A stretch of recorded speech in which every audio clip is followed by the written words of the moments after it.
Je suis arrivée à Montréal en juillet, dans le cadre d'une résidence avec le Conseil des arts et des lettres du Québec. Donc, j'ai été accueillie par le Conseil pour travailler sur un nouveau projet, des nouveaux projets.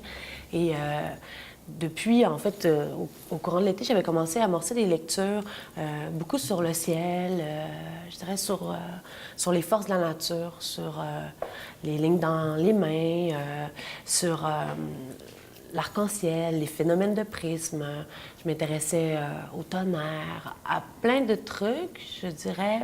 Je m'intéressais à des phénomènes physiques, mais aussi avec tout un regard poétique sur les choses. Et il y avait toujours une question, un intérêt, une envie viscérale, je dirais profonde, de rencontrer une personne non-voyante.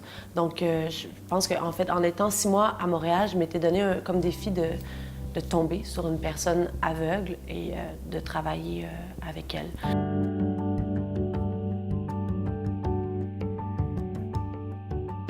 Cet automne, on m'a invitée à exposer à la Maison de la Culture.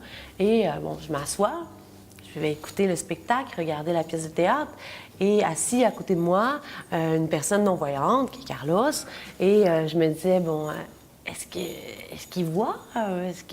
Parce que ce que j'ai su par la suite, c'est que dans la population des non-voyants, il y aurait comme, c'est quoi, c'est 7 je pense? 7 Oui, je pense 7. Ouais, Oui. 7 des non-voyants qui sont totalement plongés dans le noir ou dans une couleur que l'on ne connaît pas, bref. Donc, je pense que la première question, si je me souviens bien, que je t'ai posée, c'était comment tu définissais, l'intuition? Parce que je me demandais, selon moi, les voyants vont construire leur intuition par rapport à ce qu'ils voient. Et tu m'as répondu que toi, l'intuition était une construction à partir du timbre et de la tonalité.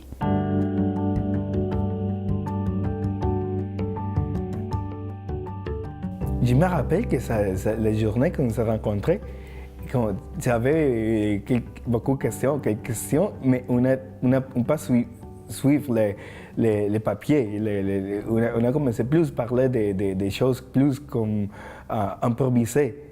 Et c'était mieux, c'était vraiment mieux parce que j'ai commencé à dire, OK, oui, moi, je pense ça. Et enregistrer.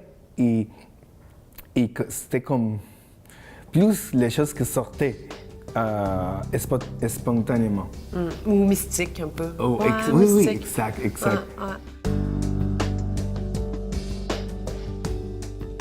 Souvent, je vais dessiner avec des mots qui vont se répéter que je choisis pour le sens du mot, pour ce qu'il veut dire, mais aussi par la construction des lettres, comment se forme le mot avec la construction des lettres. Et souvent, ben, c'est ça, le mot va se répéter et il va servir au dessin à créer, je dirais, des architectures abstraites, des motifs.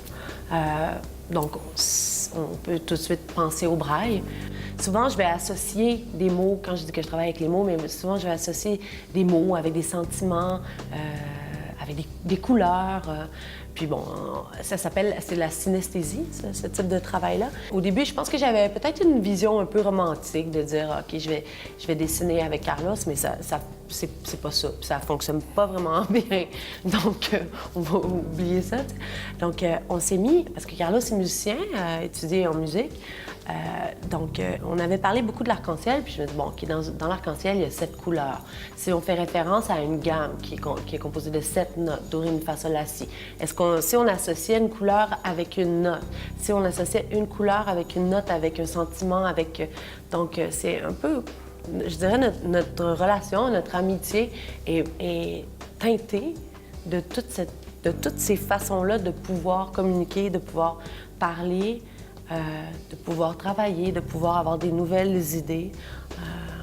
Ouais, c'est comme ça que je vois.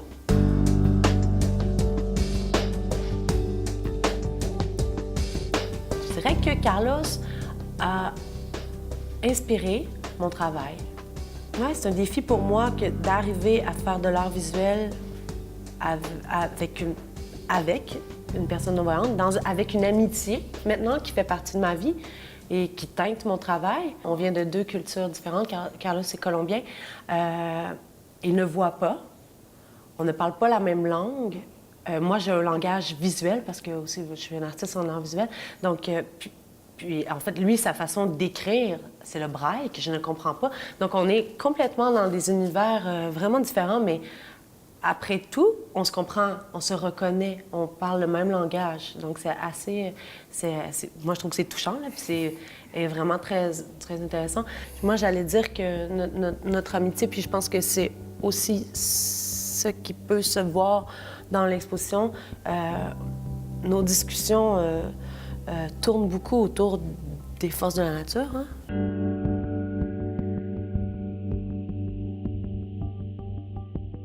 Cette rencontre-là change ma façon de voir mon travail, de voir le travail des autres.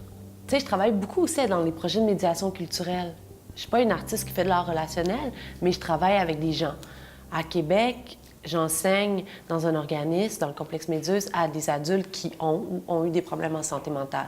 J'ai travaillé avec des femmes incarcérées en prison, j'ai travaillé avec des bébés au Musée de la civilisation. Je m'intéresse aux gens. Je m'intéresse aux gens. Donc, le travail que j'ai amorcé, que je travaille avec Carlos, il est devenu comme un coéquipier. J'ai envie de lui faire vivre des choses dans son travail, mais par le fait même, moi aussi, j'ai envie. Et j'ai envie aussi de travailler de plus en plus en collaboration avec d'autres artistes qui vont faire vivre une expérience à Carlos, mais qui, eux aussi, vivent une expérience à travers lui et à travers moi. Je pense que c'est un projet, c'est une rencontre aussi qui, j'oserais dire, qui amène des prolongations. Parce que c'est pas, il n'y a pas une finalité avec une exposition. C'est vraiment, je dirais que cette exposition-là, les lignes de vie, c'est comme le premier anniversaire d'amitié et de collaboration. Si ça s'appelle les lignes de vie aussi, tantôt je parlais qu'on discutait souvent ensemble des forces de la nature. Bien, je fais référence, oui, à l'arc-en-ciel qui est une trace dans le ciel, les lignes dans la main. Oui. Tu te rappelles, une fois, tu m'as dit est-ce que tu peux me dire si les lignes sont identiques dans mes 2 mains, t'sais? Donc, exact. Toutes ces questions-là. Les lignes de vie aussi, parce que toi, ta ligne de vie, on peut la voir aussi comme la liste de toi qui tient ton chien. Exact. Il y a tout ça dans ce titre-là. Beaucoup de liens. Des lignes comme des liens aussi. Exact. Voilà.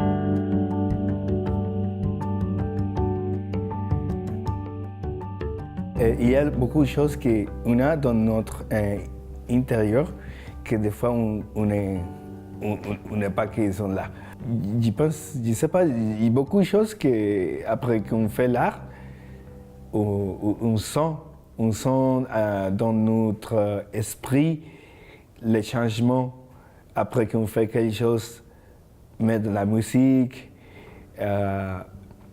Alors c'était, je pense que l'amitié avec José, c'était une belle chose qui est arrivée à ma vie.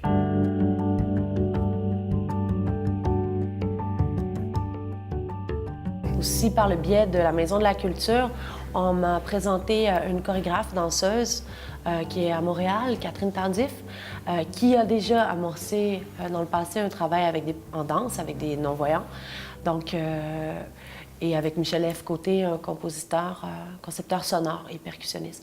Donc, cet après-midi, on commence à travailler avec Catherine, puis Michel. Je ne sais pas exactement qu'est-ce qui va se passer encore. C'est la surprise. C'est la surprise. Il y a aussi un travail avec un photographe de Montréal, Stéphane Najman.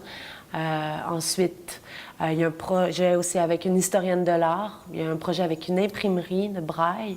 Il y a beaucoup de choses. Puis aussi, je pense que... je dis que ça me fait voir l'art visuel d'une autre façon, mais il y a... Qu'est-ce que l'art visuel, qu'est-ce que une expérience artistique peut engendrer. Donc,